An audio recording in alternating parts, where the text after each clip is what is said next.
Hoi, ik zal me eerst even voorstellen. Ik ben Jonathan Sipkema, filmmaker. En ik ben hier op reis met Rick Mehi. Hij vroeg mij een paar weken geleden of ik zin had om met hem naar IJsland te gaan. Nou, natuurlijk. IJsland stond al heel lang bovenop mijn lijstje om als vakantieland heen te gaan. Dus ik dacht leuk en ik vroeg waarvoor dan. Hij wou een documentaire maken over IJsland. Hij klonk heel gemotiveerd, dus ik dacht, nou, gaan we doen. Ik merkte sowieso dat hij de laatste tijd een beetje anders deed. In de zin dat hij het had over bepaalde dingen waarvan ik niet begreep wat hij bedoelde. Hij had het over innerlijke reiniging. Ik dacht, nou, weet je wel, hij heeft vaker gekke dingen gedaan. Ik ga met hem mee, we gaan het zien. Kom ik hier aan, heeft hij een stofzuiger meegenomen.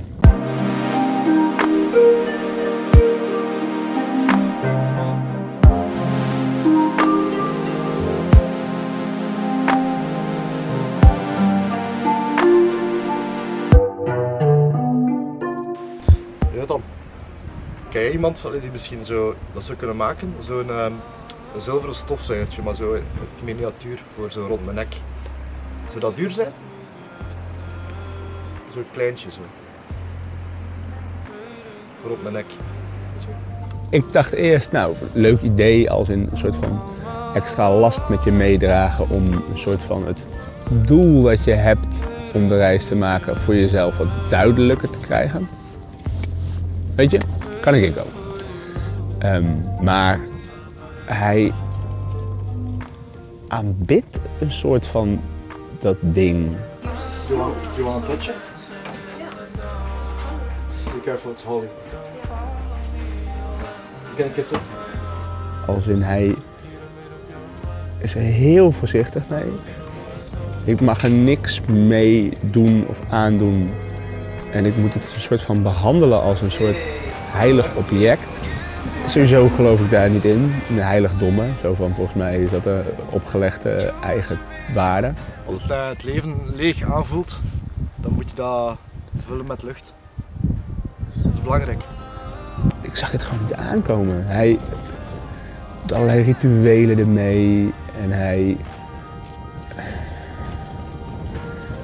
draagt er zo, hij slaat er helemaal in door. Zo van, ik dacht eerst dat het een soort grapje was. Maar hij is gaat er zo in op, dat ik me eigenlijk afvraag of het wel goed met hem gaat. Ik ga erachter komen, ik ga het vastleggen. Het is wel fucking mooi hier, dat is fijn. Maar het lijkt überhaupt niet alsof hij aandacht heeft voor de omgeving, maar alleen maar voor dat strontding. Nee, ik ga het zien.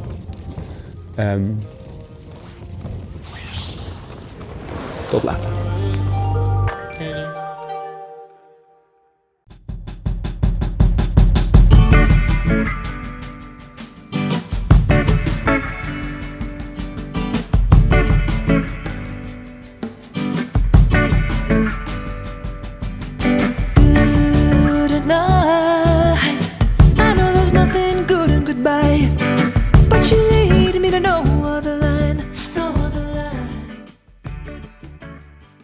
Ja, de stofzuiger, dat is geen gebakken lucht. Dat is echt hartenergie, dat is puurheid.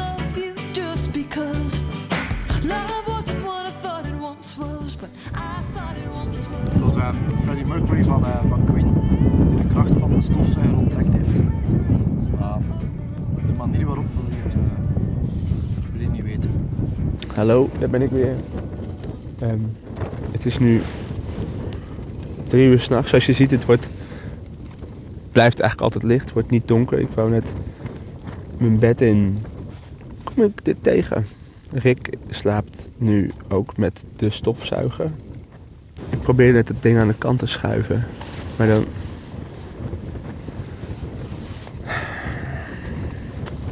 Ja, weet je, ik begrijp er steeds minder van.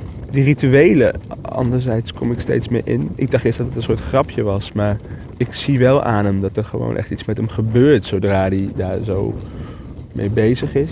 En dat ik denk, nou, misschien moet ik weer meegaan. Gewoon om te kijken wat het dan kan zijn of doen of zo. Maar het gaat zo ver. Hij slaapt met een fucking stofzuiger. Ik kan hier bijna niet liggen.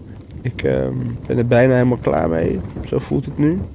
Maar het enige wat ik kan doen is gewoon openstellen of zo. En dan kijken hoe dat verder gaat. Morgen een nieuwe dag. Rick, je bent hier al geweest, Rick. Rick. Ja, voeten omhoog. Ja. Andere voet. Heel. Merci.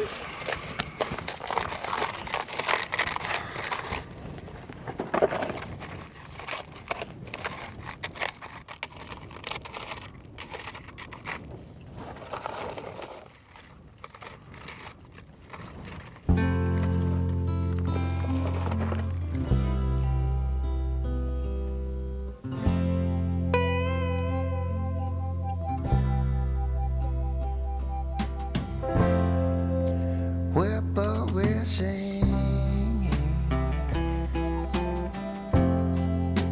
soft summer breeze makes me think of Rick, zou ik hem eens mogen? Oké, maar zijn voorzichtig, hè? Ja, ik ben voorzichtig. Ja, is goed. Even. Oh, even staan. Voorzichtig, hè, man. Ja, ik hou het goed. Hey, gast! Hey, zot! Hey, kom hier! Pak de camera, pak deksel in die zak. Hey!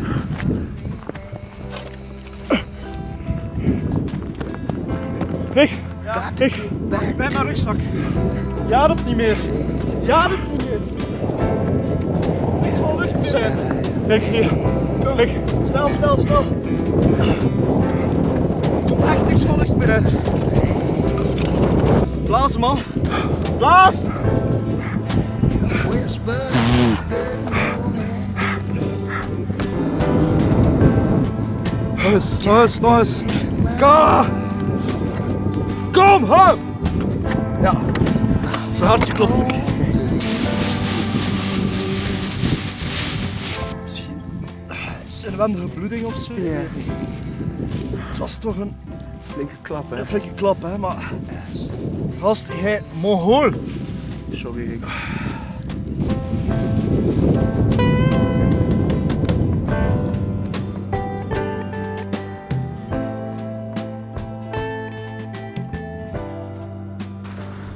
Jona, van gisteren, ik heb je zwaar onder de kloten gegeven, hè. Maar, zoiets kan gewoon niet, hè. Ik heb er even over nagedacht. Ja. Vandaag wordt een dag van boete. Ja? Voor jou en voor mij. Ja, echt een dag van boete en nadenken over hetgeen dat gebeurd is. Oké. Magnolia, you're sweet. Zit je rugzak goed? Ja, zeker. Oké. Zijn we? You drive on me, man. I got to get back to you, babe. Get the best I had.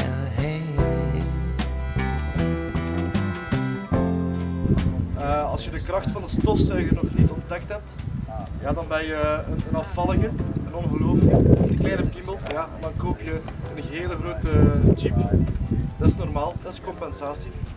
Maar ik hoop dat hij in de toekomst de kracht van de stofzuiger mag ontdekken. Ben ik weer?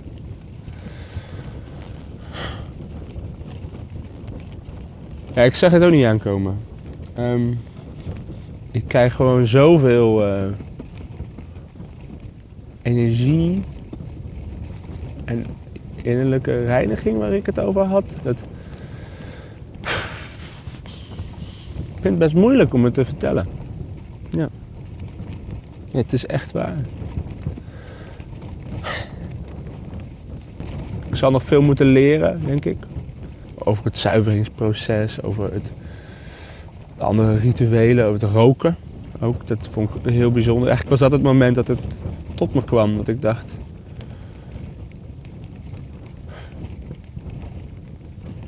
Ja.